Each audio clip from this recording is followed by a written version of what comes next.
The quest. Oh, should I? Do you want to introduce Yeah. it? I feel like I introduced the last few. I'll be like, Go. The Quest for Connery, review number 51.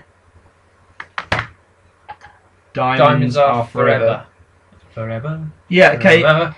So it starts with something positive. It's a good song, I guess, by Shirley Yeah, Bassey. good song. Not as good as Goldfinger, No, but but still pretty better good. than Moonmaker, so it's in the middle.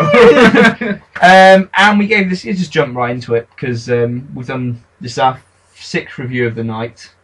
My voice is going. The only thing that's keeping it going is Stella Stella Artois, cider. Cidre. That's our advert. By the way, if anyone from Stella's watching this, we could do the sponsorship. Wouldn't go here. Yeah. Wouldn't complain. We'll mention you in every review. We've got, mind you, we're on 51 now. There's only 62. So people out there. We're getting near the end.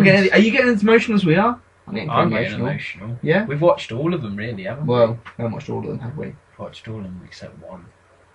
So we're going to finish off all these reviews before we watch the last one because we care about the public. Yeah, okay. Yeah, we've got a few people who we've got some followers. We've got 9 subscribers. Yeah. You guys are awesome. Thanks a lot. Right. Anyway, so Dunsbury, what do you give it? 4. 4 out of 10. We probably better say why you ate one more than you only live twice. Because Connery's better. Yes, Connery does change it. I think. Because Connery actually is having a laugh. Yeah, at this point, Connery's had a 4-year break from Bond, and they managed to persuade him to come back to do Diamonds Are Forever 1971. by offering him, 1971. They offer him 1.25 million in Ridiculous amount of 1971, money. plus 5% of the profits of the film, which in those days wasn't like a cap. Nowadays, often big stars, directors will have a certain percentage of the film's profits. In those days, it was pretty much unheard of. Connery used it, set up the SNP, Yeah. I think, or some Scottish now. He put Yeah, it was money SNP, into it. wasn't it? He put Yeah. money into it, didn't he? He donated all his 1.25 million to setting up that party to give out independent. I think, Also in his contract was that he was allowed to make 2 films. yeah, and that United Artists or MGM, Yeah. whoever was funding it, would fund those films. One was the offence, but then the second one Never never got got made. made. Oh, I get tired doing these. It's now. exhausting. Yeah, 'Cause You Only Live Twice tries to be a serious film and fails miserably, whereas Diamonds Are Forever is much more light-hearted. It's bundled with the same director. It's trying to be light-hearted, right? Okay. It's trying to be really fun. As a kid, when I was about 12, I thought this film was hilarious. I think it's my top 2 Bond Yeah, films. and as a it kid. does succeed in doing that, but that doesn't mean it's a good. pretty awful It's film, pretty to awful be honest. film. Which is why it's given 4 out of 10. Yeah. There's a couple of alright bits, just because Connery is still a very, very charismatic actor, and obviously in The Only Twice he looked very, very unhappy with what he was doing, and this he's sort of like laughing all the way to the bank, Yeah. effectively laughing all the way to the bank. Ha ha ha, ka-ching. Yeah. Charles Gray as Blofeld, Absolutely. yes, Atrocious. much worse than Donald Pleasance. Yeah. And the end battle's awful. He even dresses up as a woman. Oh yeah, Blofeld, you don't dress as a woman. Blofeld, you're a criminal stupid mastermind. things with his double. But there are a couple of good fights. I'd like to highlight the fight in the lift with Peter Franks. That's yeah. really good. Connery really actually tense. looks quite good. It's shot really claustrobically as well, sort of a bit of reminiscent of From Russia with Love. Also the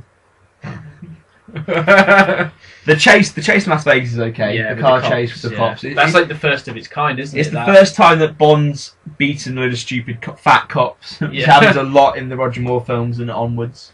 And the plot isn't great, but it sort of makes they're basically stealing diamonds, Blofeld stealing diamonds, to make a big laser because the satellite uses diamonds and reflects light and is no friend to destroy a city. If they don't pay him or whatever. It's not that great a plot, having said that.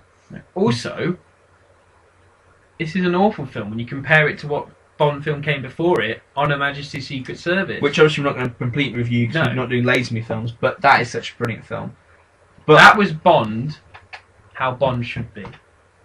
Going back to the first 2 and Thunderball. yeah, if you haven't watched On Her Majesty's Secret Service, which you probably haven't, 'cause it's not on TV that much, buy it from HMV and watch it 'cause it's an absolutely brilliant film. Really love that film. Yeah. But that film now- didn't do very well. Yeah, so it goes back to this garbage, which is like, oh, Bond's got to be silly Bond's got to be over the A top. few ridiculous gadgets like fingerprints, fake fingerprints. You've voice got box thing. yeah, the voice box. It's like I could do that impression without a voice Willard box. White, yeah, yeah. Willard White. He's an awful character. The plot is too confusing for the first 45 minutes. Oh, yeah, You don't like- really actually know what's going on with the whole diamond Women smuggling. are okay. Jill St. John, but it's sort of like issuing this new like 70s feminist, and she's just not that great 'cause she's just like too much of a thing. And then at the end, she ends up wearing a bikini and acting stupid. Yeah. So she sort of loses that really hard female. She had Plenty O'Toole as a ridiculous. It comes with the classic line from Bond: "Hi, I'm Plenty," and he's like, "But of course you are." Named after your father, perhaps. Yeah, it's funny as a kid, but you watch it now and you cringe a little bit. So yeah, I don't really think we can really say that much about it. Really, I mean, It's just nothing. It's just disappointing. it's not a great It's Bond awful. film It's for hard Connery to to finish it's hard on. to watch. It's a bit long. 1 hour. It's really 55. sad that it's Connery's last Bond film, Yeah. or Is it? is it Connery's last Bond film? Stay tuned for Should the next be. exciting review.